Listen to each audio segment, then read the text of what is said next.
बेटे जो हमारा टॉपिक है वो है sickle cell anaemia. Sickle cell anaemia जो है, देखिए सिकल होता है द्राती, सेल, ठीक है, द्राती जैसी सेल, एनीमिया होती है ब्लड, तो मीन्स ब्लड की सेल कैसी हो गई है, सिकल सेल हो गई है, मीन्स द्राती की तरह उसकी शेप हो जाती है। सबसे मेन चीज़ क्या है, ये जो सिकल सेल एनीमिया है ये एक ऑटोसोमल डिसऑर्डर है, ठीक है। ऑटोसोमल का मतलब क्या है कि यहाँ पर हम ये चीज़ बात कर रहे हैं कि कहीं ना कहीं ये हमारे ऑटोसोम्स के अंदर प्रेजेंट होता है, ना कि हमारे सेक्स क्रोमोसोम के अंदर। तो इसे नाम देते हैं ऑटोसोमल हेरिडिटरी डिसऑर्डर, जिसके अंदर सबसे बड़ा इफेक्ट क्या है कि एरिथ्रोसाइट्स जो हैं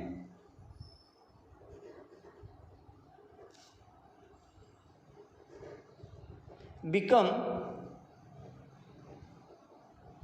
sickle shaped,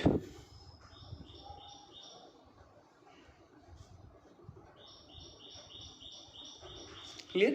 हमारी जो आरबीसीज हैं, एरिथ्रोसाइट्स हैं, ठीक है, उनका जो शेप है वो सिकल शेप्ड हो जाता है, ठीक है। और इसके अंदर हमें कहीं ना कहीं oxygen deficiency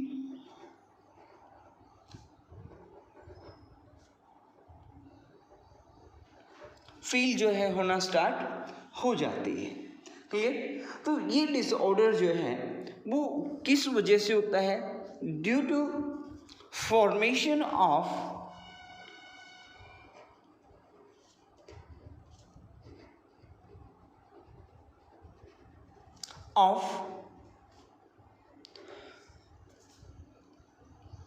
N abnormal haemoglobin,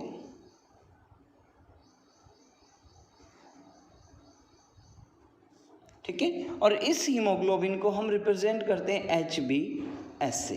S जो है वो सिकल सेल्स के लिए लिया जाता है, ठीक है। तो एबनॉर्मलिटीज का जो है फीचर यहाँ पर हमें देखने को मिलता है।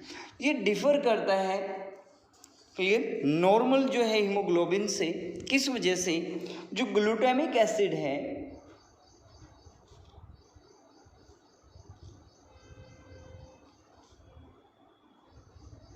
replaced by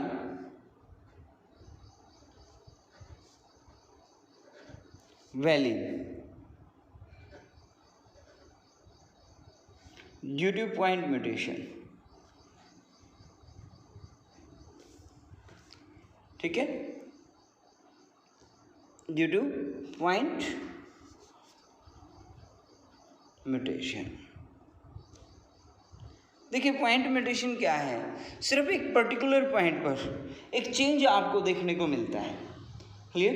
क्या होता है कि कहीं ना कहीं due to substitution of T by A the new codon CAC।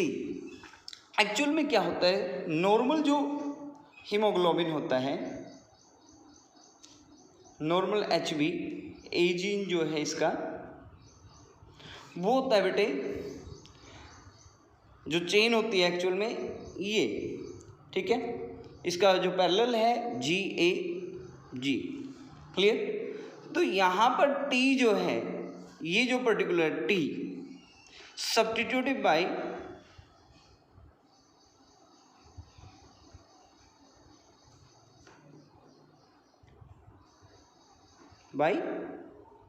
A, means इस T की जगह पर जो सिकल सेल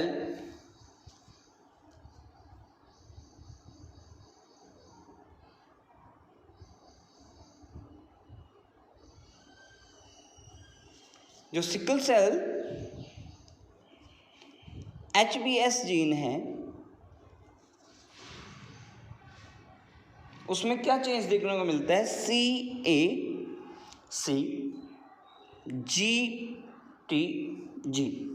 तो ये जब ट्रांसक्रिप्शन करेगा तो ट्रांसक्रिप्शन के दौरान CAC जो है ये mRNA बनेगा, जो हमारा वो बनाएगा GUG, ठीक है।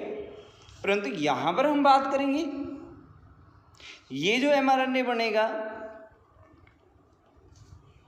GAG, तो हमें ये चीज़ कहाँ पर पता चलती है? ये एक्चुअल में 6th पोजीशन पर होता है। हीमोग्लोबिन की जो चेन है उसमें 6th नंबर पर क्रोमोसोम्स नंबर 11,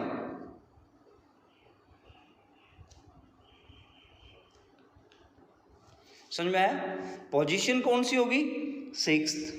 ठीक है, मान लीजिए आप लिख रहे हो वैलिन आ गया पहले पे, ठीक है, हिस्टान, leucine, tyrosine, proline, glutamic acid, ये 6th पोजीशन है। क्लियर? ग्लू।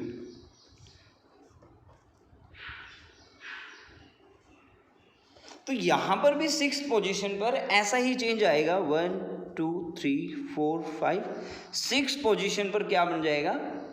वैलिन बन जाएगा इसकी वजह से। तो ये glutamic acid replaced by valine, जिसकी वजह से क्या हो गया? एक एबनॉर्मलिटीज आ गई है। क्लियर हो जाएगा? अब ये चीज़ याद रखनी है बेटा, जिस व्यक्ति को क्लियर मलेरिया है, सॉरी सिकल सेल एनीमिया है, उसे कभी भी मलेरिया नहीं हो सकता। ठीक है, क्यों? क्योंकि मलेरियल जो पैरासाइट्स है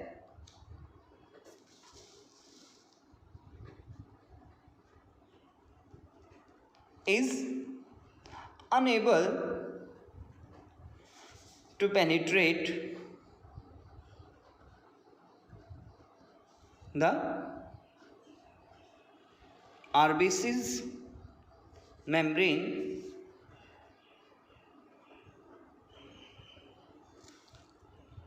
ठीक है, and cause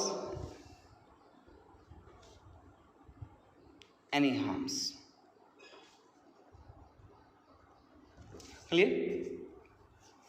और ये चीज़ जरूरी नहीं है कि अगर हम हेटेरोजाइगस कंडीशन लें तो उसे जो है ये सिंड्रोम होगा।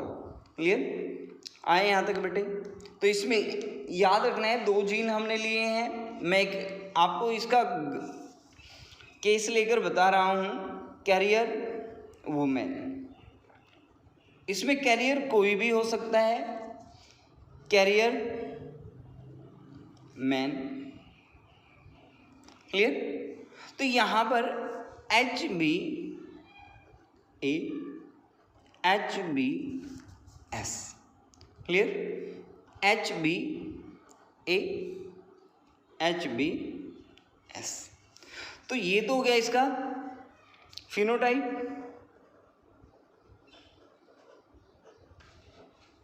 ठीक है, ये हो गया जीनोटाइप, यानी पेरेंट्स में। तो इनके गैमेट्स क्या बनेंगे? HbA/HbS, ये हो गए गैमेट्स। तो इनके ऑफस्प्रिंग देखिए,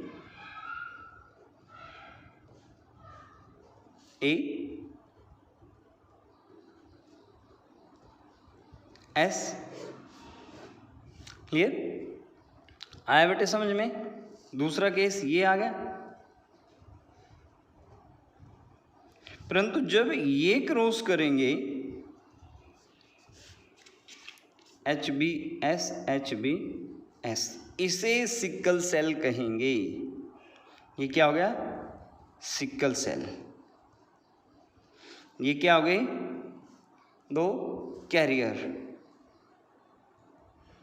समझ में आ गया? और ये क्या हो गया? नॉर्मल। तो ये आगे ऑफस्प्रिंग। तो इस चीज को याद रखना है, सिकल सेल एनीमिया जो है वो कैरियर के केस में वर्क करता है। क्लियर? तो यहाँ पर कैरियर जो है हम बात लेकर करते हैं। हो जाएगा बेटा? ठीक है। तो मेन चीज़ आपने याद रखनी है, कोई भी सिकल सेल एनीमिया का जो पेशेंट है वो कभी भी मलेरिया से ग्रस्त नहीं होगा। ये निट में क्वेश्चन आया हुआ है, क्लियर। तो इसमें क्या होता है, वो उसके एरिथ्रोसाइट्स जो हैं, आरबीसीज जो है, उनकी मेम्ब्रेन को पेनिट्रेट नहीं कर सकता, इसीलिए ऐसा करता है। क्लियर है बेटे।